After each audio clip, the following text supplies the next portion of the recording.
안녕하세요. 본셰프의 최병문입니다. 오늘은 저희가 주제를 정했다기보다도 고객님들이 최근에 요청이 제일 많은 주제로 해서 한 4편 정도 해서 준비해 보겠습니다.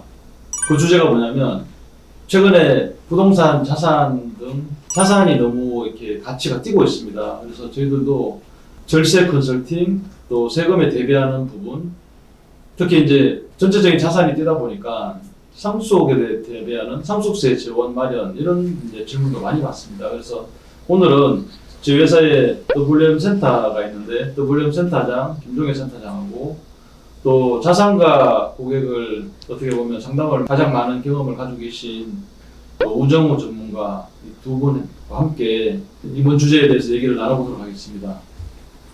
안녕하세요, 두 분. 안녕하세요, 대표님. 자, 오늘은 그래서 저도 말씀드린 대로 고객님들이 지금 가장 고민거리가 내 자산은 특히 이제 부동산을 시작으로 해서 자산은 자꾸 뛰고 있는데 이제 세금이 사실은 빠르게 이제 상승하고 있습니다. 또 뭐 부동산 종합부동산세라든지 보유세 이런 것들은 뭐 또 둘째치고 상속세를 걱정하는 분들이 상당히 많습니다. 그래서 이제 최근에 또 증여도 활발하게 이루어지고 있는 이런 이제 분위기인데 여기에 대해서 좀 저희가 대응할 수 있는, 준비할 수 있는 방안에 대해서 좀 WM 센터의 사례 그리고 또 우정우 전문가님의 또 실제 이제 고객 상담 사례 가지고 얘기를 좀 나눠보도록 하겠습니다.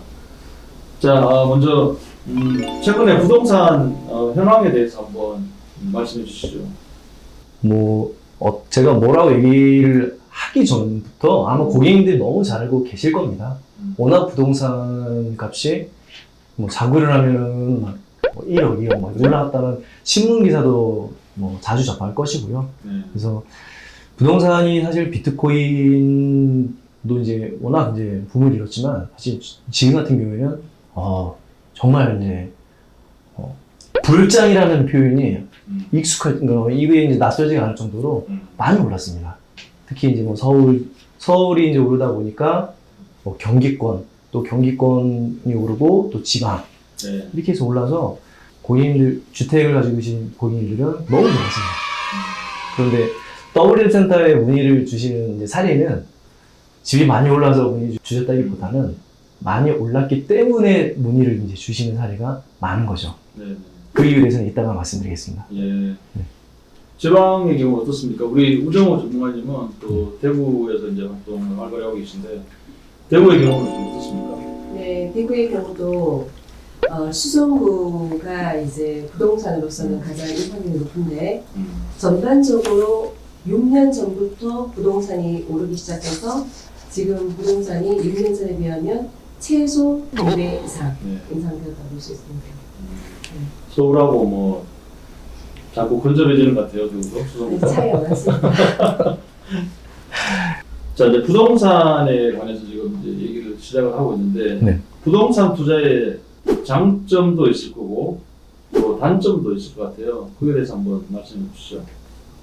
부동산의 장점은 모든 국민들이 다 잘 알고 계시겠지만 이 근로소득이나 노동소득으로 본인의 소득을 만들 수 있는 게 아니라 불로소득으로 자산을 증식시킬 수 있다는 부분이 아주 큰 부분이고 그리고 부동산 불패라는 얘기가 많지 않습니까? 부동산으로 인한 어떤 레버리지 효과 이 부분이 가장 크지 않을까 생각이 들고 그다음 부동산으로는 우리가 또 그 소득 발생이 됩니다. 임대 소득이라든가 소득의 안정성을 가져갈 수 있고요.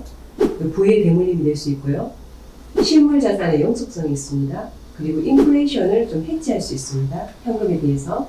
그리고 장특공이라든가 공시지가 기준으로 해서 세금이 측정되기 때문에 절세 측면에서도 일부 효과가 있다 이렇게 볼 수 있습니다. 저 반면에 또 이제 주의해야 될 점, 나쁜 점 보이실 것 같습니다. 일단은 제일 문제점은 사실 부동산이란 단어에서 느껴지듯이 사실 황금성이 너무 낮습니다. 그래서 예를 들면 이거를 이제 현금화해서 쓰셔야 될 상황이 생겼다. 그러면은 금매로 내놔도 약간 안 팔리는 그런 상황이 생겼을 때는 사실 이게 현금화하기가 너무 힘들다는 그런 단점이 있고요. 그리고는 부동산이 지금은 예를 들면은 상권도 괜찮고 소득도 괜찮고 예를 들면 수입이 좀 괜찮아. 그런데 실제로 보면은 주위에 또 어떤 게 들어오냐에 따라서 예를 들면 그러니까 상권이 괜찮은 상가를 하나 가지고 있는데 그 옆에 파출소가 하나 들어와 버리니까 네. 갑자기 그 상권이 확 죽어버리고 또 이런 사례가 또 발생합니다. 그래서 부동산에 또 이렇게 무슨 문제점이라고 좀 보여주는 단점은 사실 그 주위에 인문적인 여건 또 문재인 정부 들어서 또 많은 부동산 관련된 정책이 발표가 되고 시행이 되고 그랬었습니다.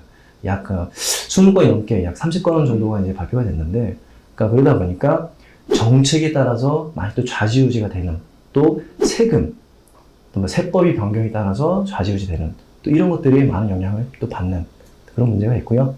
그리고는 금리에 따른 또 위험도 좀 발생을 합니다. 그래서 부동산을 현금으로 주고 이제 구입하셨던 그런 고객 같은 경우에는 사실 해당이 안 되실 수도 있는데, 대부분 아까 이제 우정호 전문가님께서 얘기하신 것처럼 레버리지 효과를 이제 보기 위해서 약간 타인 자본을 끼고 구매를 하시는 경우가 좀 많이 있거든요. 네. 그럴 때는 타인 자본이다 보니까 금리 인상기에는 거기에 대한 비용이라든가 이런 것들이 좀 많이 발생하게 되는 그런 단점도 있습니다.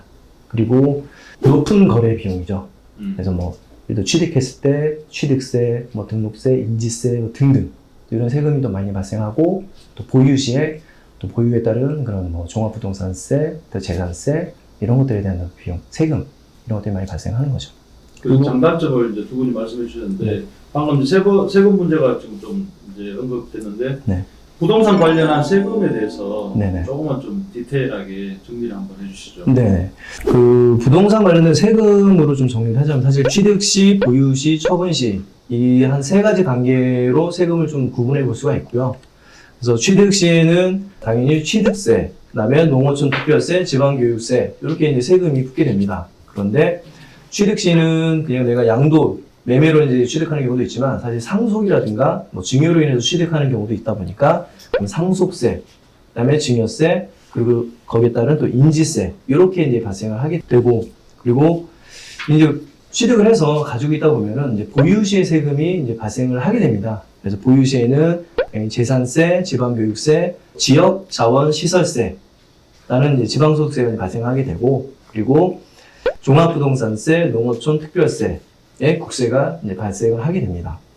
이제 보유를 하고 있다가 당연히 이제 부동산 관련해서 또 처분을 또 하게 되는데, 당연히 처분하게 되니까 양도소득이 발생을 할 것이고 양도소득세가 이제 세금으로 부과가 되겠죠. 그리고는 양도소득세에 따른 또 지방소득세가 발생하게 됩니다. 그래서 보시는 바와 같이 사실 부동산 관련된 세금이 좀 많이 붙게 됩니다. 그래서 아울렛센터에 문의를 하고 또 고객분들이 가장 궁금해하고 이제 솔루션을 필요로 하는 부분이 사실 절세 관련, 어떻게 하면 세금을 줄일 수 있냐, 네. 이런 부분에 대한 이제 문의를 많이 주시는데, 부동산 자산이 올라감에 따라서 세금도 같이 따라서 올라가는 이 부분까지는 보유하고 있을 때는 크게 생각 안 하십니다. 그러다가 자산을 처분할 시점 아니면 자산을 이제 물려줘야겠다, 상속이 일어날 때 이때 이제 세금 관련해 가지고 문의를 주는 경우가 되게 많은데, 이 부분도 좀 이렇게 미리 우리가 검토를 해봐야 됩니다. 자, 이런 이제 얘기는 후속에서 이어지는 다음 편에서 좀 디테일하게 얘기를 나눠보도록 하겠습니다. 자, 오늘은 이렇게 두 분 수고해 주셨습니다. 감사합니다. 감사합니다.